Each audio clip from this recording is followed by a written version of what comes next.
Welcome to our second episode of Tap Tap Cast, where we are kind of discussing the Pokemon Go PvP, this beloved tap tap game that we all play and enjoy. I am Amanda, also known to many of you as Lundberger.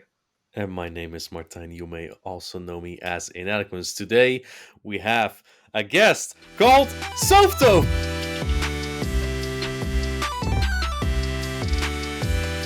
Welcome on, Soph. Whoop whoop. Thanks. How I'm are you Soph. doing? I'm good. It's a lovely morning for me. For you, yes, it's 7 p.m. here, but I guess that's a little bit with time zones.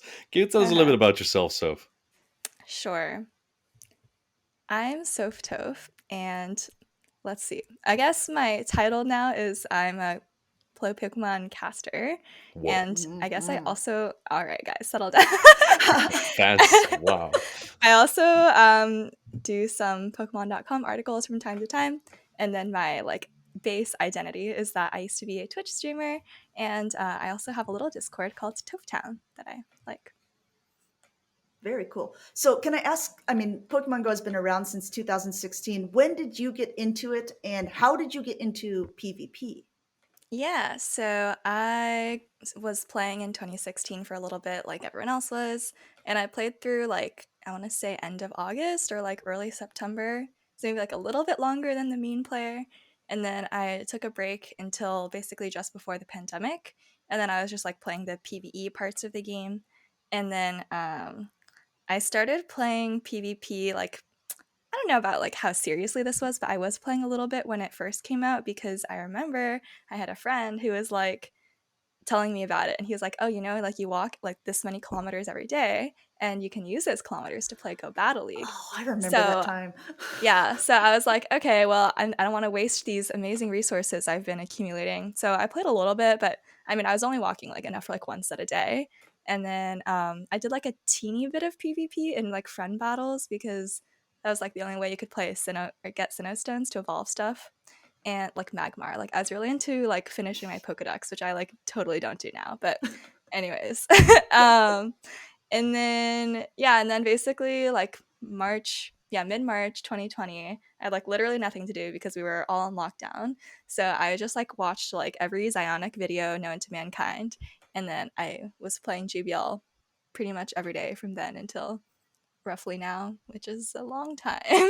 But yeah, that's my PvP start, I guess. I have a lot of questions. I'll start with the first one, which is Okay. kind of unrelated to you, but just something I'm curious about. Okay. Is Pokemon Go the first time that you had to deal with kilometers as an American? Oh, so I understand why you Europeans would think that we're so uncivilized over here. But actually, anyone who's taken a STEM class, that's like a science or math class, you usually use the metric system for those. So, like, let's say you're doing basic dimensional analysis stuff, you're converting things with like grams and kilograms and meters and kilometers. It's definitely the first time I've had to like measure something in my daily life with kilometers though. So like I think so I don't want to say this now because it's going to sound dumb, but I think that the conversion is like 1.6 kilometers per mile. So I always kind of like knew that. Correct? Okay, great. But I never, I don't know, I don't have like a good conception of it. But now thanks to Pokemon Go, I'm like, yes, I know exactly how many meters I'm walking. And yeah. So I is also that I also like also this backdoor brag that she had because STEM is like it's like it's basically saying I'm really smart without saying that I'm really smart. It's like, No, oh no, yeah, no. well, This is like anyone who's been part of the STEM program, the science no, no, no. This technology. is like basic high school, like freshman year, or maybe like sophomore year. You're doing like Okay, these so things. Yeah, yeah, yeah. Yeah. So that's yeah. Any like chemistry, physics, they always start with the dimensional analysis unit, and that's always metric system. And in fact, by the way, one of the presidents in U.S. history tried to change the U.S. to be on the metric system, but I don't remember what happened. But somehow everyone was lazy, and that never happened. So here we are. Yeah. wow, it would have been great, right? If we all used the same system. It would be so great. I mean, Looking I'm at you totally down. Americans. I don't know why Niantic uses kilometers because the app developers are American, but that's true. I don't mind though. oh yeah, I don't mind. Um I have another question. You said you used to be a Twitch streamer. Oh Are you not yeah. anymore? Okay, so I mean, I still stream like once every 2 months or something.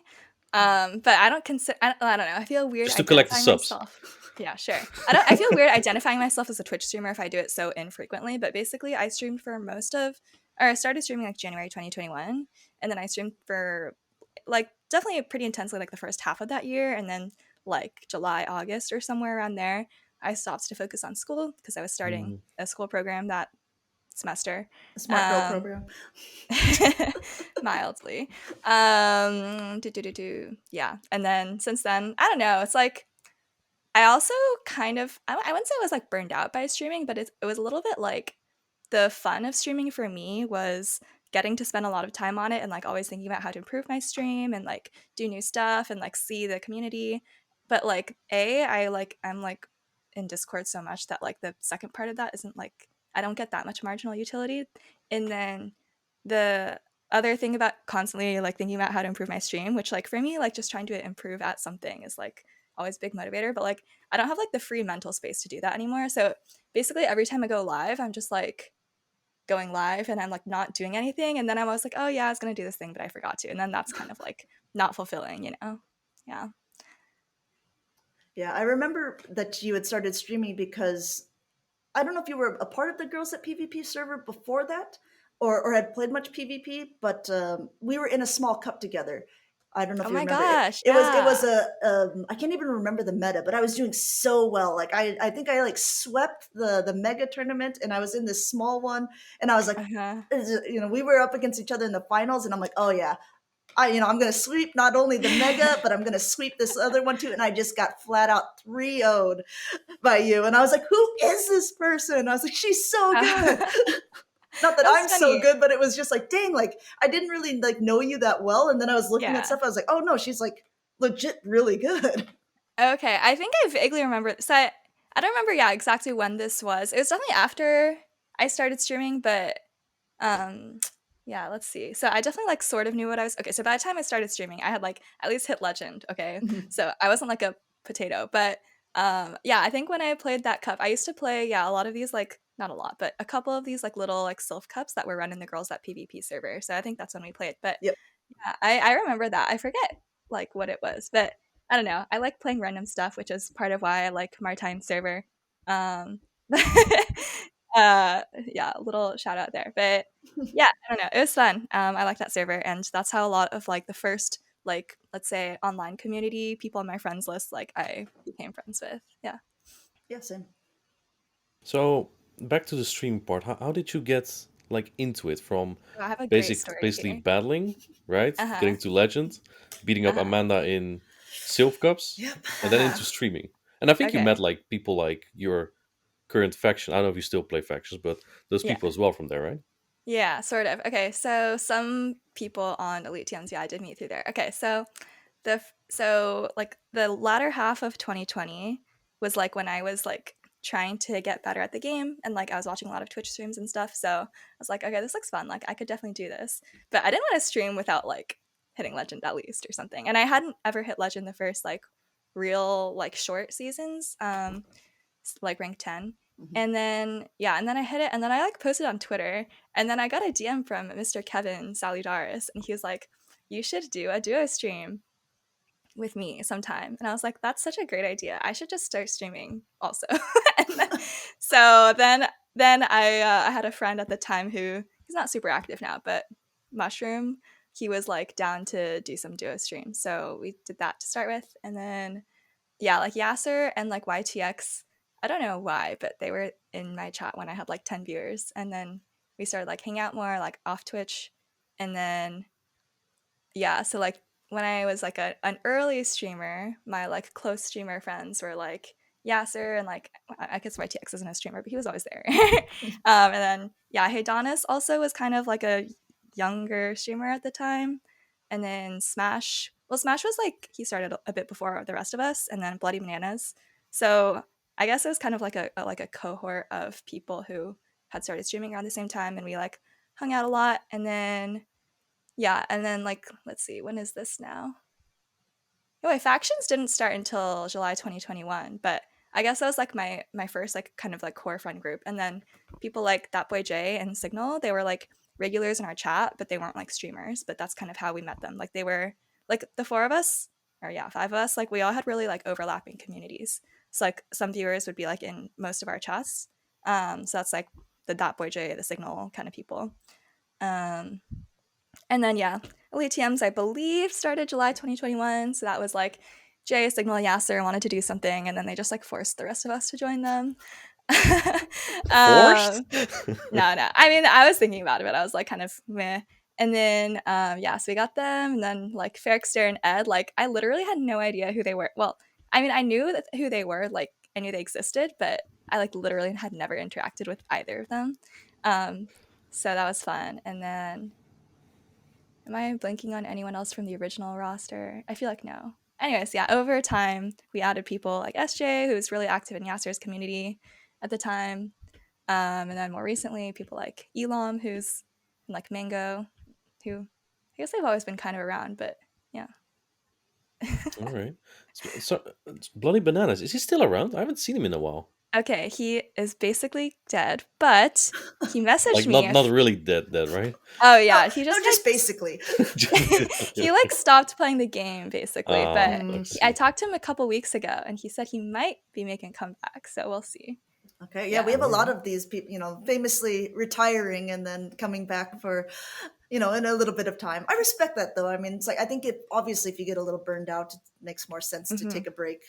But yeah, we Yeah. love to see people come back. In your opinion, what are things that maybe Pokemon Go could do to inspire people who have left the game to come back? Oh boy. Okay, so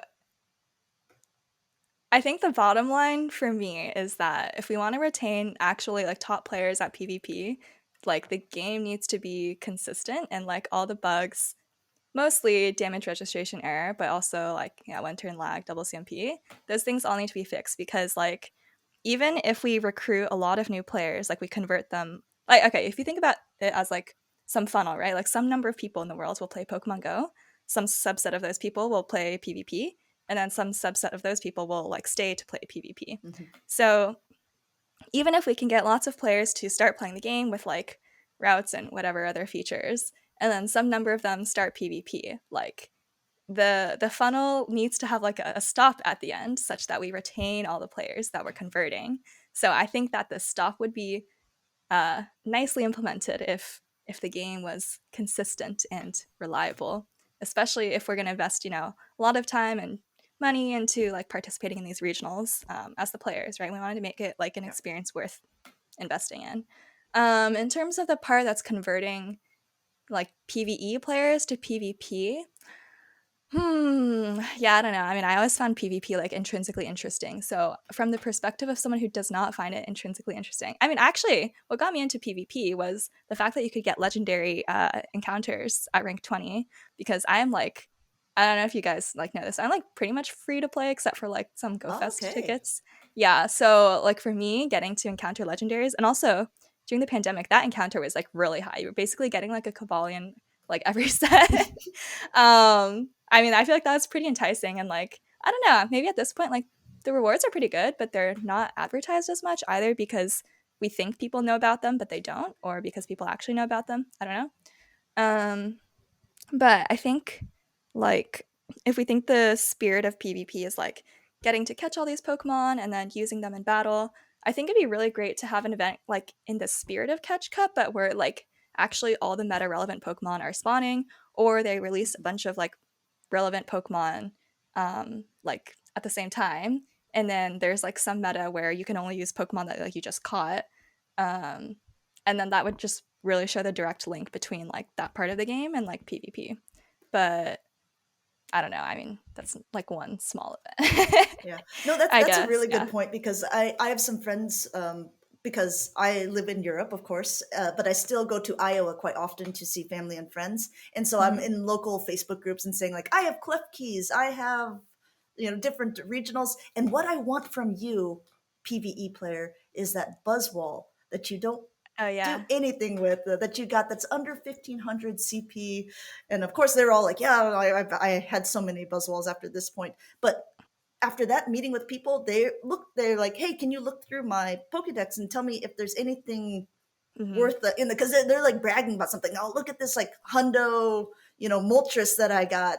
And I was like, yeah, it's maybe not the best thing you want to use Yeah. for, or like this electrode. And it's like, there should be something in game that probably helps people learn these mechanics or Oh, learn you're how to so get right. better. Yeah. Because otherwise, like, Yeah. if you're a PVE player, the only way you learn these things is if you're watching someone's, like we were saying, like watching Xionics videos or watching some person who teaches you this is actually what you need to do if you want to do this part of the game. There's no Yeah. in-game portion for that, really. Oh, yeah, you're so right. Okay, sorry. I don't know why I started with the game mechanics, but yeah, like accessibility No, is but like the I mean, big problem. I absolutely agree with you, Soph. I mean, like these are huge things that I think to Yeah. keep PvP players, that's Yeah. absolutely true. Yeah, no, you're totally right about accessibility though. So like for example, we always tout like Nighttime Clasher as the success story for someone who like just started and is really successful. But the fact of the matter is like he spent a lot of time grinding. Like at first he like didn't have good IVs for anything and it was still like he still had to put in a lot of time, right? Whereas like I had like a very brief TCG phase recently and basically like the amount of distance between I know what I want and I want to get it is like a couple clicks online and like I'll just have those cards shipped to me right away. It's not like Interesting. I have to wait for weeks for something to come back in the rotation. Do a bunch of Excel trades, re-roll for good IVs. I mean, of course, like you can probably get along with a team that doesn't have Reggie, doesn't have Cresselia, doesn't have XLs, especially if like Medi's not the dominant fighter, let's say. True. But it's still like the fact that the things that you want to play right now, you might have to wait weeks or even months or even huge parts of a year if it's like a shadow Pokemon that needs like a legacy move and oh my gosh. Yeah, the fact that there's so much time between when you can get something and when you can use it, that's like a huge barrier to entry. Definitely, definitely. Yeah. So the GBL Day stream that you guys Okay. did, Yeah. Oh yeah, do you yeah. also think that contributed to like getting new players in, or how do I say it, Um motivate people I to be hope more interested in so. PvP? Okay, so I think that stream was a really, really great idea. Like tons of credit to Daniel. And I think I'm gonna go back a little bit here and I'm gonna give some credit to Speedy, who I think kind of originally came up with the first iteration of this idea last year. But I think having Trainer Tips, who's like has a big PvE audience, and then it's Axon, who like just like the even if people don't know his name, just like saying that he's the world champion is like very cool. That was like an incredible, amazing idea. Me and Speedy were like also there, but we're like, whatever. But I mean, I hope so. Like, I don't know. So here's one problem, guys. When you get good feedback on social media, people are like, oh, this is so great. Like, I can't wait to tune in. I'm always like, those people are so enthusiastic already. I don't know if we're actually converting them, like, right? But I mean, I don't know. It's really hard to tell. But like, there were a decent number of viewers, and like the Twitch drops were nice. Although, of course, there were issues with that. But I mean, I think seeing someone who's well known, like work on PvP and like talk about it with someone who's it's like okay, I'm talking about Saxon, right? But someone who's like very good and also able to articulate like what to do better and like kind of gives you a sense of like how much there is that you don't know. I think that's really cool. So like I think if people conditional on people watching and paying attention, think yes, it was probably helpful. But I don't know how many people are like watching closely or like taking it seriously, that kind of thing. So I do think more but people watch that though than they watch the regional streams and everything. I was looking at the yeah. statistics. I think it had a very, very high viewership. But like you said, there are Twitch drops. There are potential Hmm. things that are pulling people in, like trainer tips. But I think, yeah, agreed. I think that it was a really cool idea, and I'm glad that, and hopefully things like this will be implemented for future seasons as well. Yeah, definitely. I mean, I think like the regional streams, the audience is not that casual. I mean, I don't know. It's weird. I don't know how you guys feel about this as casters. Like, who are we talking to? Are we talking to the casual viewers or the like experienced players or like the really experienced players? All right. So, what's your opinion on that? Who are you talking to when you're doing it? I think I try to talk to new players, but new players who have like a clue for like typings at least, like not literally someone who just walked into the stream, but maybe someone who has a little bit of knowledge, like yeah. And then sometimes I'll like make really small comments that I know like advanced players will get, but like I don't really expand on them because like kind of just like little throwaway comments. But yeah, I don't know. What do you guys think of that? I personally, I think you two are two of our best color commentators that we have in the game across Pokemon Go. I don't really watch the other streams, to be honest, but I think you guys articulate things in a way that is helpful for new players, but also shows that you have a really deep understanding of the game, which is nice. Mm-hmm. Yeah.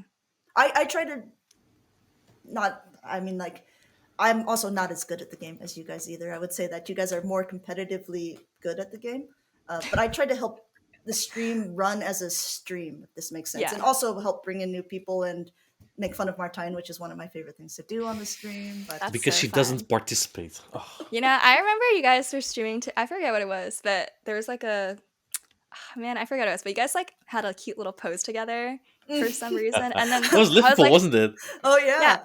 Okay, I was like, that is so cute. And then I went to Twitter and someone posted and I was like, oh, that's so good. But yeah, you guys are like really good together. thanks.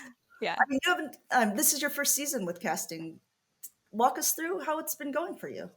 Oh yeah, it's been super fun. I think at first I was like, man, this is kind of tough. Like now I have less opportunities to compete, but I'm like, yeah, this is just like way better. Like it's so much less stressful and like you literally just get to spectate and then like you have a good seat to spectate with and you just get to talk about it.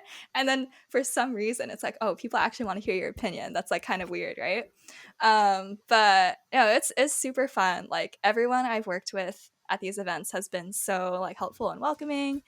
So I've done like I guess 3 events now. But yeah, it's just really, really fun. Like I love spectating. Even like when I competed before, like after I got eliminated, I would just like spectate because I thought that was fun.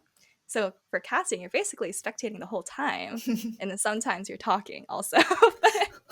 Sometimes. Yeah, I mean, it's like, yeah, it's amazing. I don't really. Yeah, I mean, I'm getting to go to places that I probably wouldn't have gone to. Like, there's no way I would have gone to San Antonio. I mean, I might have gone to Portland, but yeah, and then yeah, you get to see our friends, you get to hang out, you get to look at these nice games and like be part of something, I guess, that's pretty big and has a lot of people working on it, which is always cool. And I mean, production does a really amazing job. I know like things are a little bit different NA versus EU, but from my perspective, like production is like super amazing and like makes everything as easy for you as possible. Yeah, and oh yeah, also like I said earlier, one thing that I didn't really like about streaming was that I wasn't really like focusing on like trying to get better, improve, and like implement new things. Whereas for casting, because I'm so new to it, I mean, maybe I'll get bored eventually, but probably not, because there's a lot of good things about it. But one really nice thing about casting that I've enjoyed is like every regional, I'm like thinking about like, oh, like I could work on this or I could work on this, and then even if I don't really get what I wanted to do, like at least I thought about trying to improve, which is still motivating. Yeah, no, it's been really fun. And Do you like yeah. watch the broadcast back to see where you can improve, or do you take like feedback from others? Kind of both. So sometimes I get unsolicited feedback, which is totally fine. And yeah, I mean, I don't watch the broadcast back just to, I don't know. It's like I usually have a sense of it after the stream. I'm like, ugh, I hate that I said that or something, you know. And then I usually watch the broadcast like parts of it back because like I want to see some parts, and then I'll like hear myself and be like, ugh, why did I say that? But I'm not usually watching them back just to improve, unless like if I were to get feedback on something that I didn't take note of consciously, then I would probably try to watch it back and look for it. But I feel like usually, I mean, it's not like I'm totally brain dead while I'm talking, right? Like I have an idea, and then I also have some like inner monologue that's like reacting to what I'm saying. So yeah. Yeah. But I usually watch some parts of it back. Like for San Antonio, I've watched like my friends' battles back a lot, and then I happen to be talking in most of them, so that's kind of fun. Yeah, but yeah, I want to give a brief shout out to all my co-casters. So obviously everyone, you know, there's a team of 4, but like my first broadcast, I had like Speedy, and then I had Wholesome, and then Butters, and they've all just been like so helpful. And like, I don't know, I don't think the viewers realize how much like quote unquote like work there is to do outside of just talking about the battles, but like they have been like carrying that work very hard with like like directing the lounge and like transitioning and all those kinds of things that I don't think like the viewers really take note of, but it's like very, very helpful for a new person. I want to ask you something evil. Okay. Who's your favorite out of the three to cast with? Oh no. It's also okay, it's a little unfair because I've also been, I think, at a different like place for each of them. Okay, so I think now this is gonna sound bad, but okay, I think they're all kind of confounded. Okay, so I like the cast that I did with Butters the best. Like he asked me about it, and he's like, "Oh, it's your third broadcast. How do you think it went?" I was like, "I think that's the best it's ever went for me." But that's also like it's my last one. Like I'm the most experienced, and like Butters is really really fun. I don't know. Have you guys ever casted with Butters? Maybe not. No, not yet. I have not. No. He literally is like yelling so loudly, and he's also like standing up for some of the time. I've seen this because I was running. I was SME at you're Worlds, SME, right? and Yeah, I took a photo because he was standing at one point, and all you could see on the broadcast screen was just like his tummy, basically, and it made me laugh so hard. Yeah, he just has so much energy, which I don't even know where it comes from, but like I'm like pretty chill, so it's really nice to have someone like naturally bringing that energy, and then if I just like maintain it, I will like naturally absorb some. So yeah, and Butters is like amazing. He's really knowledgeable too. I feel like it gets a little bit overshadowed because of just how exciting he is, but he's like definitely very knowledgeable at the game and like points out things that like I didn't even notice and like blah blah blah. Wholesome, I think I have the most like natural camaraderie with, almost like it kind of just feels like we're having a conversation, so it's like very enjoyable to cast with him. And then Speedy obviously is just like a god at everything. Like he literally makes it so easy. Like all you have to do is like sit there like potato, and he will like do like he'll just like do everything that you did not do, and like fill all the holes that you left. Yeah, I don't know. I don't want to pick a favorite, but I'll just point out I think all of them do things the best that like I like compared to the others. But I don't know, it's hard to evaluate one overall. Like again, I've only done one with each, and like I was so different every time too. Is there also someone you would like to cast with still? Oh, is that offensive? Another if evil I don't question. See either of you guys. I'll stick with NA to avoid anything, but I mean, I'd love to cast with Henry. I think he brings a lot of similar positive qualities to the table as Butters, and like, I mean, I don't know Henry very well, but he like literally like the first like okay, I didn't watch a lot of his YouTube videos, but like the first cast that he did, I was just like, I like went out of the booth and I was just like chilling, and I like heard him and Phoebe casting. I was like, what the heck? Like this man is literally a god. Like I know he like took off like a rocket. I was like, whoa, this guy's good. I know. I was like, wait, what the heck? And anyways, yeah, he's really. I would love to cast with Henry. I think at some point, or John. I also felt this, by the way, about you when I didn't get to watch it all because I think that there was an event going on in Europe at the same time. I think there was like I was in Barcelona for your very first one, so we were just tuning in at random points. But I was like, dang, Soph is like so composed for like your very first stream. Oh my gosh. Like you just like you didn't seem shook at all. You knew exactly what you were talking about. And I was like, yeah, she's doing really, really well. Well, I was gonna say it was really easy because I was with Speedy. I mean, like, I'll give some credit to myself, but like Speedy like literally made things like very easy. Like he basically just like how do I explain this? It's basically like if you're coloring in a coloring book and then everything's like already like drawn in and you're just like oh yeah, like those numbers. You have to draw this color here. That's like literally what I feel like was happening. But yeah, also I didn't even realize this at the time, but I was like giggling so much during the Sacramento cast, and I was like, wow, that's very like it's like one of those things where it's like you don't really notice, but then once you notice, you're like, wow, that's so annoying. So so I think I did a decent job, but yeah, there's definitely when I watched back that VOD, I'm like, oh my god, what was I doing? But no, it was really fun, and yeah, Sacramento was a good tournament as well. Just elite, always cooking very hard. Yeah. No, I think Species is indeed. Let's say I was not surprised that he was paired with you because as you say, he's just one of the more experienced casters around at this point. Yeah, he seems very motivated to do it as well, right? Always wants to improve and makes the best out of it. So I think that was a good pairing. I liked your debut as well. I was not surprised that you were good. I mean, you're one of the Yeah, more exactly. knowledgeable people around as well. So I was not surprised that you would do well with that. Yeah, and I'm glad that you like it. Are we also going to see you compete somewhere? Probably not this season, 2024. I know, so sad. I was actually thinking about doing NAIC, but very tragically, I have like literally like 2 weekends the entire calendar year that I am like have to do stuff for school for. One of them is during NAIC, and I'm like, are you effing kidding me? I know, it's so sad. And the worst part of it is that NAIC is like, I mean, regionals are just like Saturday, Sunday, and like NIC starts on Friday. And I'm like, you know what? I totally could have skipped the Saturday part of my thing and just like come, but no, NIC also starts on Friday. So yeah, I'm pretty sad about that. But definitely next year, I definitely want to compete again. Like, I love competing. Okay, like it's just so sad. Like I like try to go to the tournaments early so I can like play the challenges and stuff. Which is like, it's literally pointless because there's no way I'm going to qualify for Worlds, but I just like playing. Oh, I actually got a really nice Bulbasaur plushie from the side event at Portland, which, makes it all worth it, right? But yeah, hopefully next year. I will definitely try to compete at one next year. Let's ask this. Okay. And not that I think that they would, because they didn't do it last year in Japan, but say that there's a last chance qualifiers in Hawaii and you're not casting Hawaii. Would you go to compete in the last chance qualifiers?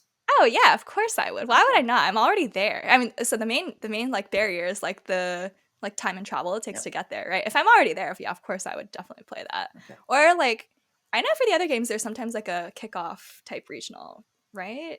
No, am I coping? Okay, yeah, if they have that. But it's like, since they didn't do it last year, I'm like, I don't know if it was just like a fluke one-off because it was the first year that Pokemon Go had it and they were looking for more like competitors to be into the world qualifications, but now that we have like a decent amount of people. Do they do LCQ for the other games? I don't know. They have like this open is it open qualifiers? I'm not sure what it is. But I think it's already like a preseason tournament that they have on the day before. Because what I heard was like, is NAIC is the last chance in the season to get championship points to qualify for Worlds. Yeah, that's right. Yeah. So, but yeah, that sounds right. I mean, are you going to go to spectate regardless? Is that what you're saying? You're going to Hawaii? Yeah, I think so remember how I said there's like 2 weekends the whole year that I have to do stuff? Okay, so one of them actually happens to be mid-August. I know. So, but if it doesn't coincide with Worlds, I think I'll just go to Worlds regardless. So yeah, I think it'll be pretty fun. Can you help me? I'm going to cut this if you're not on my side though. So can you help me convince Europeans that Hawaii is a cool location? Like a lot of Europeans are like, why would I want to go to Hawaii when I can go to Greece? I'm like, exactly, Greece is just as good. They're not even so much closer. They're not even where comparable. Did Greece come from? That's where not did even Greece comparable. Come from? Where did Greece come? Is there an event happening in Greece? No, it's just because it's cheaper and it's like nice weather, and I think that they're associating it has those resort vibes, right? It's the vacation vibes, the same as Hawaii. Okay, they don't do like these kind of dances, but they're still unique. Good food as well. All right. If like Creta had Pokemon World Championship, it was the same. It was the same. Okay.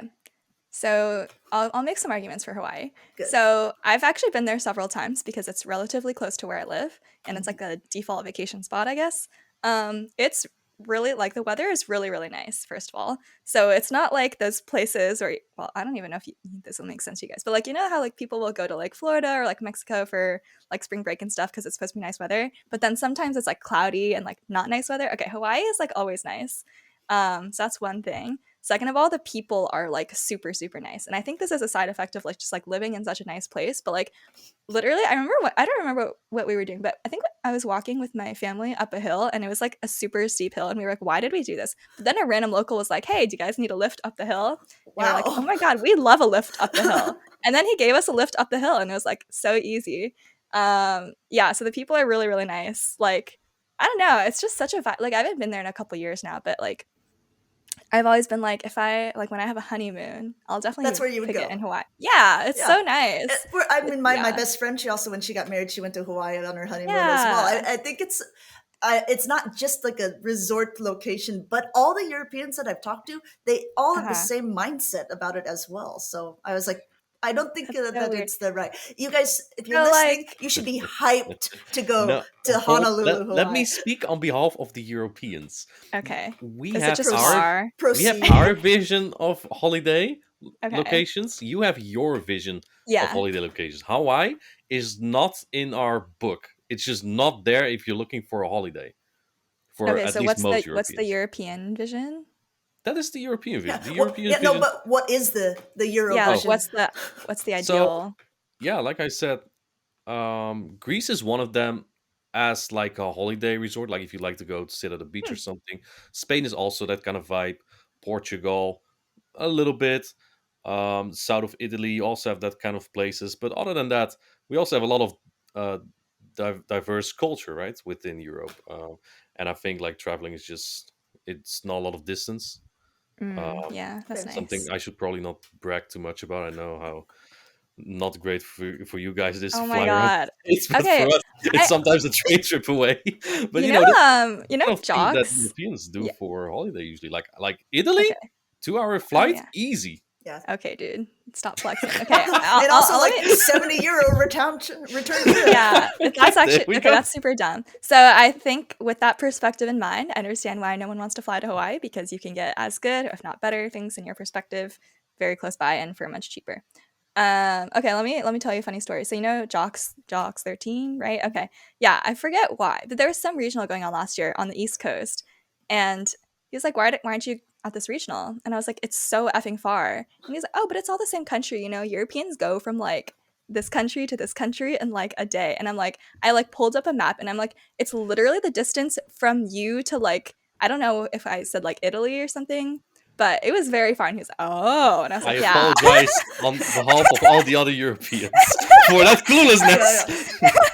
Yeah, it was like it's like a 6-hour flight from West Coast to East Coast for Yeah. any Europeans listening. But I mean, even though it's on the same even the country. tip of California, the top to bottom, Mhm. is a ridiculously long time. Like if you're Oh driving it yeah, and stuff, so it's like it's yeah. I'm trying to think of like driving from Belgium. It would be like driving to Italy yeah, or farther, yeah. maybe Poland. Because what would it be? What if you're driving from even let's say um, Los um, Angeles to LA to SF is about yeah, 300 miles, so yeah, like 500 kilometers. nice. Yeah, Thank you. something like that. Yeah, or it's like about a 1-hour flight. It's not too far, I guess, Yeah. but yeah. But yeah, that's also the options. We're either driving or we're taking a flight. I mean, I guess California is one of the places that does have a train system, but it's not like we don't have like Okay. trains that go across the US the way that there are trains that go across Europe. I do How feel Yeah, for the we US need and the trains, man. We need trains. Okay, let me tell you something. When I was in 7th grade, we had this, I did like some speech and debate stuff, and we had a debate topic that was like the California high speed rail would do more harm than good or something. And then all of our like discussion topics were like, oh, blah, blah, blah, expected to be completed, blah, blah, blah, 2030, blah, blah, blah. And here we are, how many years later, and there's literally nothing. yeah, it's true, it's true. And no plans for anything either. So it's super sad. But yeah, the East Coast has some trains, but they are still like train from like let's say New York to Boston. It can cost as much as like the flight if you Mhm. are booking late, for example. Yeah, Yeah, I it's went sad. by train from New York to Hartford to Boston actually. Oh Actually, wow, no, I that's so drove fun. with Veep, but Yeah, Veep Hartford's was a very easy. little out of the. I don't know if is there a train station in Hartford? Maybe not. It's kind of a small. I think that the train goes past there through to Boston. Okay. Yeah, like it's on Okay. the same line of East Coast there. No, Yeah. I don't know. Yeah, we'll just nod because I've never maybe been there. my European mind cannot I've comprehend. never been to Hartford or Boston, so I'll just nod. Yeah. Maybe it's also Yeah. because like in the middle of the U.S. there isn't like as much, Watch right? it, Like watch it. Yeah, there's really nothing there. exactly. Thank you. Well, I mean, you said Iowa, right, Lundberger? I mean, Yeah.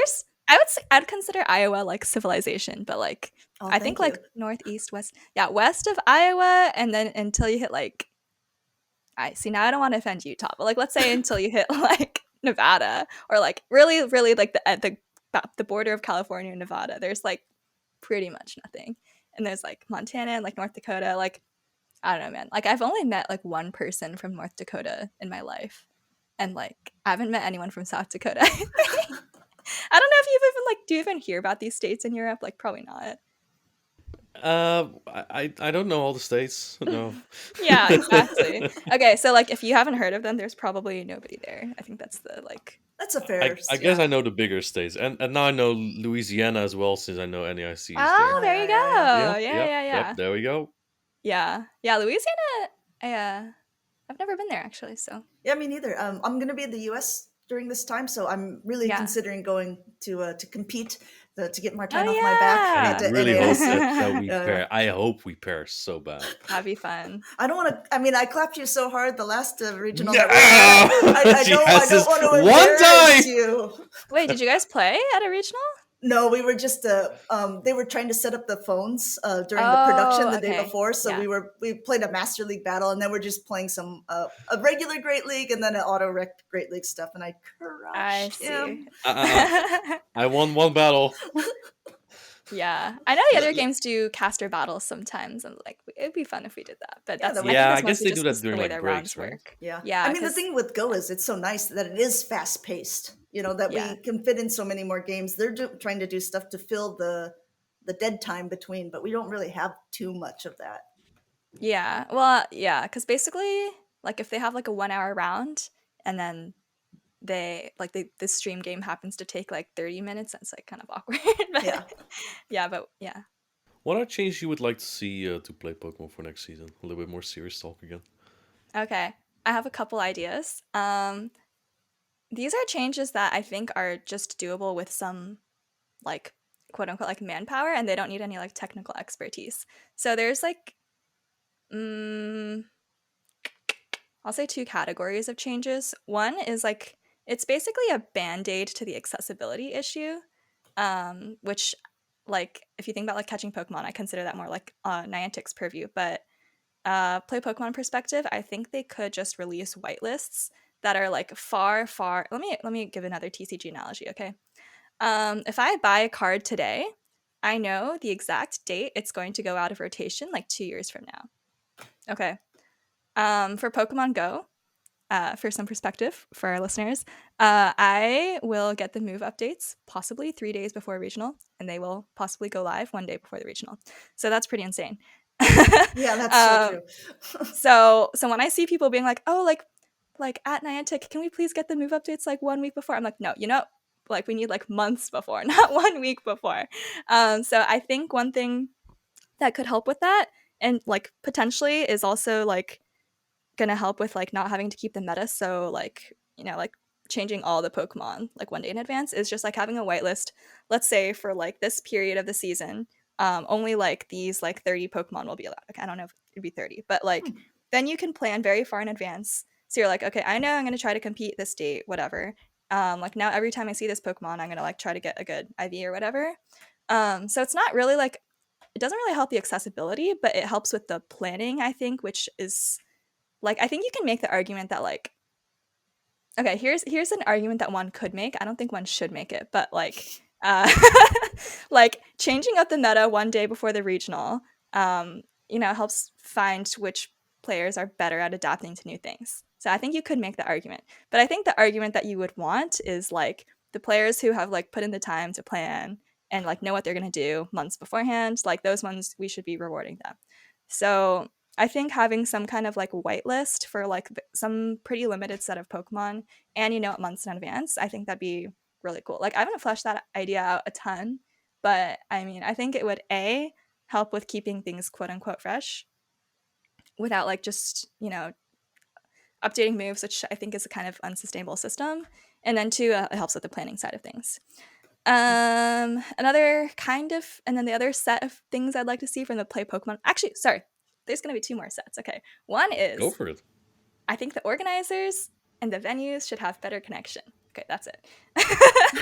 Fair. Yep, better connection. That's a good one. That's a good one. Yeah, because let me expand a little bit. So yeah, there are definitely bugs like DRE and whatnot, and those are just bugs in the code that you can't really fix once it's like you're playing the game. But there are also definitely times when the game is just lagging, and that should be fixed. And that's venue related. It's not actual in-game. So a lot of times you see it in the chats too. They're like, oh, and listen, I'm not arguing Pokemon Go, not that I don't think it's esport ready, but there is way too many bugs in it to be consistently rewarding people. But sometimes, agreed, it is the venue. It's like if a lag happens at certain times, it's Yep. not anything that even if they coded it perfectly, that would have prevented. Yeah, exactly. So I don't know exactly how that works, but like yeah, maybe like if the code is like a little bit better, you could help mitigate that. But I still like it's still mostly on the venue side or like wherever the phones are. So like with Dodge versus Avrip, top 12 at Worlds, that's not a Niantic bug. That's just lag. Um, do. Oh yeah, and the other thing is more on the judging side of things. I would like to see the rules fleshed out more, like what they used to have in the Soph thing with like known game issues. I would also like to see a Go test, because I don't know if you guys know this, but to be professor, there's no Go specific one right now, and I understand why. It's like kind of impossible to come up with a test for a game that's like has so many inconsistencies. But I think it would just be nice, at least internally, you could like be like, okay, these are the ones that we want to be like the judges that like we want to be like ruling on disputes. These are the ones that are more knowledge about like the rules type stuff. And then similarly, I think it would be nice. I don't. This might be like too much, but I think when you're ruling on like technical disputes, it'd be nice to have a judge who's designated as like lead like technical judge or like subject matter expert judge or something, because there's like the game is like sufficiently complex that whoever is like the best at like running the tournament, making things go smoothly and go on schedule, like they're not necessarily going to like know all the ins and outs of DRE and like when it's impactful and stuff. So I think if you can like appoint someone every tournament who's like kind of like their realm is more like the technical side of things, I think that'd be nice as well. And like again, these are all things that I think can be done on like the play Pokemon side, and not like you don't need to like fix the code to do any of these things, which is nice. Yeah. Yeah, I agree. I think that, and again, I don't know how it's done in the NA versus EU. I think we sort of have people already in mind that who are at the judging of the events that are more technically savvy, and people know kind of to turn to those people if they have a question. But of course, Yeah. that's more like behind the scenes and not actually like written on paper, which I think Yeah. is what you're saying. Is like there should be these designated roles for these types of judges, which I agree. I think that would be a Yeah. really good I step. mean, it doesn't even have to be like so like multiple designated like that. Like I think everyone can roll on things to some degree, and then you just like want to have like maybe one like a Dune bug or a Dijon, right? Or an Ilya in your case, who's like designated as like this is person I will ask for help if I'm not sure or something like that. Yeah. Yeah, I like that. Yeah. Would you want to be a judge or Pokemon professor? Um So in theory, I wouldn't mind, and I think I like understand the game enough Mm-hmm. to like do a decent job of it, and it'd be fun to be around. But in practice, if I am not casting an event, I'd probably just want to compete. Which I think that yeah, I mean that's like one of the reasons that there's just like not that many judges out there is because like everyone Mm-hmm. just wants to compete, right? Mhm. There needs to be more incentive, you think? Oh yeah, definitely. I mean, yeah, it's hard. I mean, competing is just fun. Like even if the judges got paid like some like nice amount, I'd be like I'm sure there'd still be like a tournament where I'd be like choosing between competing and judging, and I'd be like, well, I'm like would at least want the experience of competing like once or something, and that's already like crowding out the desire to judge. But I mean, like no, in theory, it seems fun. I think it's a pretty stressful job though. Like I know they have to be there like it's like very long days. They need to be there on Friday sometimes too. Um, but yeah, I don't know. Maybe it's fun. I mean, Dune seems to enjoy it, so maybe it's fun. I don't know though. Like at least for like local like events, I think that'd be fine, and I wouldn't mind like sitting out to just like judge or help things run. Yeah. Amanda, should we start with our closing question here? Yes, we shall. It's a two-part question, and Okay. the question is based around the theme of crab brawlers and machampions. So, Okay. I want you to name a PvP player in the community who you think could fall into a crab brawler category. And this is someone who maybe they're not super well known, or maybe they're not even like super great at this moment, but you see a lot of potential in them. You see them as a scrappy player, someone who is probably going to be a very good PvP player, or even a very good PvP player, just not well known.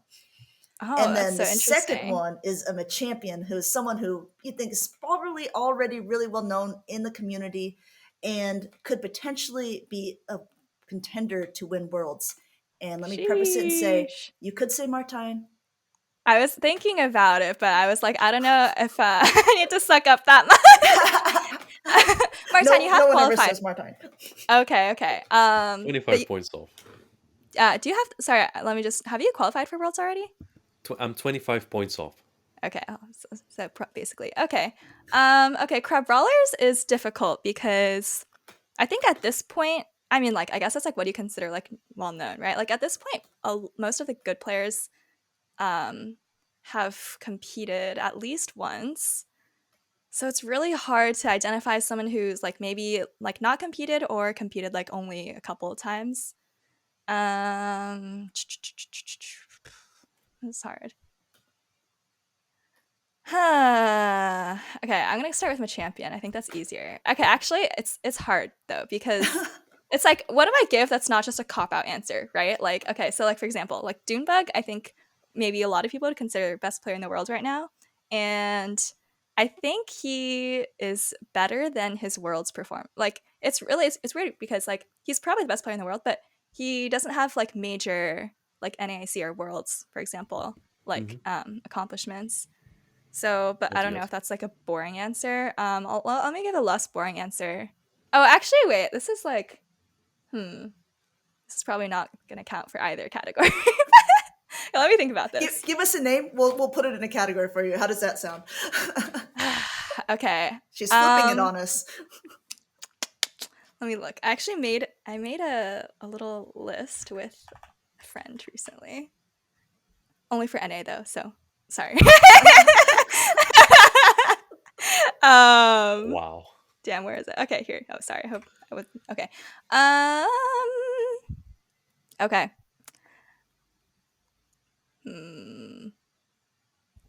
Contender for Worlds, huh? Okay. Here, I want to say something. I want to say someone who I think is like they're very clearly very good and people know they're good, but I don't think they get even like still enough recognition, and that's Elite. So maybe you guys are like, everyone knows Elite is like literally a god, but I think because he just doesn't compete super often, right? Like, so he's won 2 regional championships, which is like obviously huge, but I think he doesn't compete a lot. Like Dune hasn't had the like NAIC world success just because like I don't even think he's been to an NAIC and he's only been to 1 Worlds. But I think he's like really good. I think like the tournament runs he had, he's like also like very consistent under pressure, right? It's not like he's going to a bunch of tournaments and like doing really well and like then not doing really well. He basically just like goes to a couple tournaments and does really well at those. I definitely think he's a top 10, at least North America player, if not the world.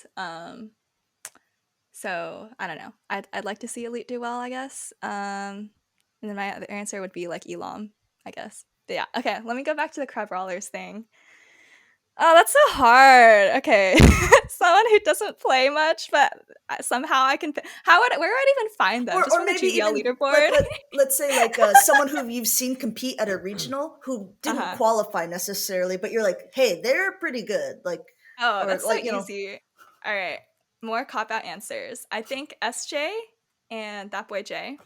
I consider them top 10 NA players at least, if not higher. And neither of them qualified. But again, it's like, I know they didn't qualify to Worlds, but like, so for those of you who don't know, so SJ was 2nd place in Peoria, and Jay was like 5th or 6th in Toronto. And for both of them, that was their first tournament. But it's like they've been around for so long that I'm like, they've both hit like number 1 on GBL leaderboards, for example. They're also both my faction teammates, so you know there's the bias. Yeah, I don't know. Is that an acceptable answer? Like, they're both clearly I just want like to point out. Yeah. Are you saying that like half of the players you name as top 10 NA players are Toph Towners? It sounds like a very biased answer. Well, yeah. Well, what did I say? Oh, I said Dune, Elite, and then I said Elam, JSJ. Is that what I said? Yep. Yeah. Okay, so I'm looking at my list. The other 5 are actually not in Toph Town, but I didn't name them just now to you. And that's what you get, guys. Join Toph Town, and then you would have maybe been named on the Tap Tap You cast. get the recognition. No, I think I would think like Elite, for example, doesn't really like talk much in Toph Town or anything, but yeah, yeah, I mean, yeah, so actually, here's something interesting. So Speedy, if you guys know, also has a podcast, and so recently he was like, I think Elam is the best player who has not won a regional yet. So this is why I was like making this list. Basically, I was like thinking about it, and I was like, oh, and yeah. So the answers that came to mind for me were like SJJ, like Auburn, maybe Caleb, for best players who have not won a regional. Sorry, this is NA only. I said inadequates if we included the world. Obviously, yes, obviously. Obviously. Yeah, just rub it in. I didn't win that as well. Sure. Thanks. Yeah. So those are my NA answers for that. So and I said SJ&J, and yeah, you can throw in Auburn. You know what this means is, Martine, is we just have to make sure that Sophtoph comes over to Europe at some point so she can cast over here, and then she'll see I'll know all the players. Glory of all of the EU players. Yeah, no, EU players are really good. Like, I'll even embarrass Jay a little bit, where he's always like, "Oh, the European regionals are way better quality than the NA regionals." So there you go. We'll take it. Where was I? Amanda, I don't like it. Amanda's picking both sides here. Yeah. Oh yeah. Okay. So I think I guess for the first, if we're just gonna say someone who hasn't qualified to Worlds, but who I think like is Worlds caliber and like very good. I mean, it's like, is it dumb to say Auburn? Like Auburn's also been a god for who knows how long. Yeah. I think that's a perfect answer though. He hasn't won, and yeah. That's great. Yeah, but he also like top cut at Worlds, I think, right? True. So it's true. like, yeah. And it's like, why? Yeah, but I'll say like because he hasn't competed as much, even though he's really good, like maybe he doesn't have so much recognition. But that's what the thing is with Auburn. Yeah. Know what he's going to bring. Uh-huh. And you still lose. That's the vibe I always had from Auburn. Like he always brings Swampert, Sableye plus another Pokemon. Uh-huh. You see it coming from Miles. He just cannot do anything. Like that is how good he is. I love that about him though. No, he's very good. Also, sorry, Martine, I know I'm sucking up a lot, but I really admire how you can succeed with so many different Pokemon. It's sometimes just luck of the draw, right? Yeah. I mean, that would be the problem if there's a whitelist, right? Because if you can only choose from 30 Pokemon, how is he going to win with the Greninja? There's no spice. I mean, yeah, the whitelist thing, it doesn't have to be 30. So I think it could be easy. Like, even if you wanted to make it, like, thematic. Like, the first part of the season is, like, Kanto only. Like, that's such an easy whitelist to make. And, like, you're already, like, guaranteeing yourself ways to make it, like, non-overlapping with other metas. And it's like still enough Pokemon to choose from kind of thing. Yeah, I don't know. No, I like it. It keeps it interesting, and it also tests your team building skills over maybe potentially like taking a team of someone who already did well to do this. I don't know. I think it's an interesting idea. Thanks. Yeah. What a cute question. I like that. Well, what would you guys say for that crab brawlers and champions question? I guess it's hard to, because you're trying to say basically someone who's underrated, but it's like hard to say where they're rated, I guess. Yeah. That's the tough part. Yeah. For a crab brawler, I would say my friend Tristiano, aka Triptando. Oh yeah. He only played 2 tournaments so far, but he's been top improving cut a lot. one at least, right? If not he both. got Leo. That was the second tournament he played. Yeah. And the champion, I'm just gonna be cocky and say, on a good day, it could be me. On a bad day, I go O2. So then it could be anyone but me. But I usually am very confident. The thing is, like, if I win like these locals against very good players with like a Como or Greninja, I feel like top of the world. God. And then I go 1-2 at Lift 1, I'm like, man, I'm the worst player in the world. It goes both ways, really. If you were the worst, you would have been O2. So there you go. That's a great salute to everyone who actually went O2. Sorry. Okay, crop that out, Amanda. Sophtoph blasts 02 player. No. And she was never seen again. For me, I think that Crabrawler, but I mean, I think he's getting more and more well known, and he's just top of mind right now because he did so well in the last tournament. But Wolfpack, I think he's really good, and I don't think he competed at Worlds last year, But he was always like knocked out by like really good players, and like I think he's becoming like a really really good player of his own. So I would say that for micro brawler, and Machampion is to be determined. I can't say What? Martine. I'm not allowed to say Martine. What? Okay, I had to answer these questions for a million years, and you guys are just gonna cop out and say yourselves and nobody.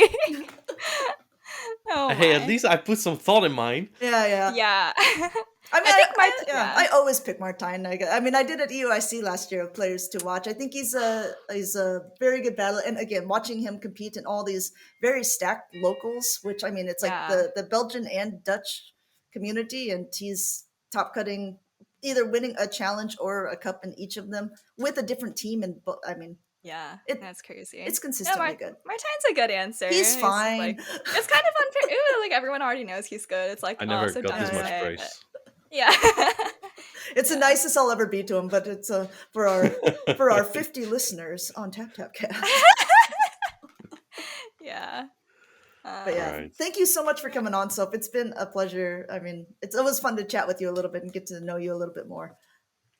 Yeah, thanks for having me. I hope I said something useful to society. I don't know. Yes. Don't worry about that. Thanks so much for coming on. Hopefully see you at a future event.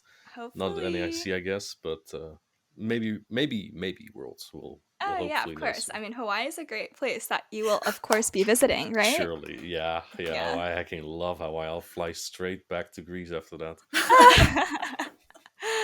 Yeah. All right. All right. Okay, well, that was good. Sophtoph, thank you for coming on. Again, new episodes releasing on Thursdays. We'll catch you guys in the next TapTapCast. Okay, bye.